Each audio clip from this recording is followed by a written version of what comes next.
ایک دفعہ کا ذکر ہے کہ ایک چھوٹے سے گاؤں میں رضیہ نامی ایک عورت رہتی تھی۔ وہ دولت مند ہونے کے ساتھ ساتھ بہت گھمنڈی اور ظالم بھی تھی، اور اپنے نوکروں کے ساتھ ظلم کے لیے بھی مشہور تھی۔ ان کے بہت سے خادموں میں عائشہ نام کی ایک عاجز اور نرم دل جوان لڑکی بھی تھی۔ عائشہ کئی سالوں تک رضیہ کی خدمت میں رہی، مشکلات اور بدسلوکی کو برداشت کیا۔ چیلنجوں کے باوجود عائشہ نے صبر کیا اور کبھی بھی اپنی مالکن کو برا نہیں کہا۔ ایک دن جب رضیہ اپنے شاندار باغ میں ٹہل رہی تھی، اس نے ایک مرجھایا ہوا پودا دیکھا۔ یہ دیکھ کر رضیہ غصے سے عائشہ کی طرف متوجہ ہوئی اور اسے ڈانٹ کر کہا، اے نالائق لڑکی، کیا تم کچھ ٹھیک کام نہیں کر سکتی ہو؟ اس قابل رحم پودے کو دیکھو کس طرح مرجھائے جا رہا ہے۔ اگر تم اس چھوٹے سے باغ کی دیکھ بھال نہیں کر سکتی تو مجھے تمہارا کیا فائدہ؟ عائشہ نے سر جھکا کر معافی مانگی۔ مجھے معاف کر دے مالکن، میں اسے ٹھیک کرنے کی پوری کوشش کروں گی۔ اس کے ساتھ وہ خاموشی سے باغ کی طرف لپکی، ایک بار کے متحرک پودوں کی زندگی کو واپس لانے کی امید میں۔ جیسے جیسے دن گزرتے گئے، رضیہ کے ظلم میں اضافہ ہوتا چلا گیا۔ وہ عائشہ کے ہر کام میں غلطی تلاش کرتی، اس کی محنت یا لگن کو کبھی تسلیم نہ کرتی۔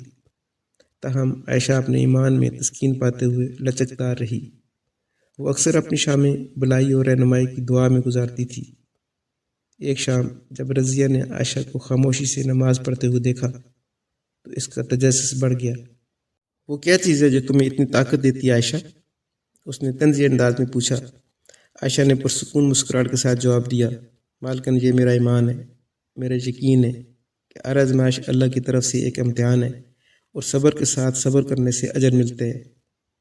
یہ سن کر رضیہ نے عائشہ کے عزم کو آزمانے کا فیصلہ کیا۔ اس نے عائشہ پر کام کا بوجھ بڑھا دیا، ناممکن اور مشکل کام عائشہ کو تفویض کیے، اور اس کے ساتھ اور بھی سخت سلوک کرنا شروع کر دیا۔ لیکن عائشہ نے ثابت قدمی جاری رکھی، کبھی شکایت کا ایک لفظ بھی نہ کہا۔ ایک دن جب رضیہ شدید بیمار پڑی تو اس نے خود کو تنہا اور بے بس پایا۔ اس کی کوئی بھی دولت یا مال اس کے درد کو کم نہیں کر سکتا تھا۔ اپنے کمزور ترین لمحے میں اس نے عائشہ کو پکارا۔ عائشہ قریب آ گئی۔ وہ رضیہ کی آنکھوں میں کمزوری اور بے بسی دیکھ سکتی تھی۔ رضیہ کے مظالم کو مد نظر رکھا جائے تو عائشہ کو خوش ہونا چاہیے تھا، مگر عائشہ نے حقیقی طور پر اپنی مالکن کی دیکھ بھال کی۔ شفقت اور مہربانی کے ساتھ اس نے رضیہ کی خدمت کی اور اس کی صحت بحال کی۔ عائشہ کی اس نرم دلی اور ایمانداری سے، عائشہ کی خدمت سے رضیہ بہت متاثر ہوئی اور یہ سوچنے پر مجبور ہو گئی کہ اس کے مظالم اور گمان کے باوجود عائشہ نے ایک بیٹی کی طرح اس کی خدمت کی اور ہر ظلم اور زیادتی کو فراموش کر دیا۔ اسے اپنے طور طریقوں کی خرابی اور عائشہ کے کردار کی خوبصورتی کا احساس ہوا۔ جرم سے مغلوب رضیہ نے روتے ہوئے عائشہ سے اپنے برسوں کی ناروا سلوک کے لیے معافی مانگی۔ اس دن سے رضیہ نے اپنا راستہ بدل لیا۔ اس نے عائشہ کے ساتھ احترام اور مہربانی سے برا برتاؤ کرنا شروع کر دیا، جو اس نے عائشہ ہی سے ہمدردی اور عاجزی کے بارے میں قیمتی سبق سیکھا تھا۔ ایک زمانے کی ظالم عورت اپنی خادمہ عائشہ کے غیر متزلزل صبر اور مہربانی کی بدولت ایک بہتر انسان میں تبدیل ہو گئی تھی، اور تمام لوگوں سے اچھا سلوک کرنا اور ہمدردی سے پیش آنا اپنی زندگی کا مقصد بنا دیا۔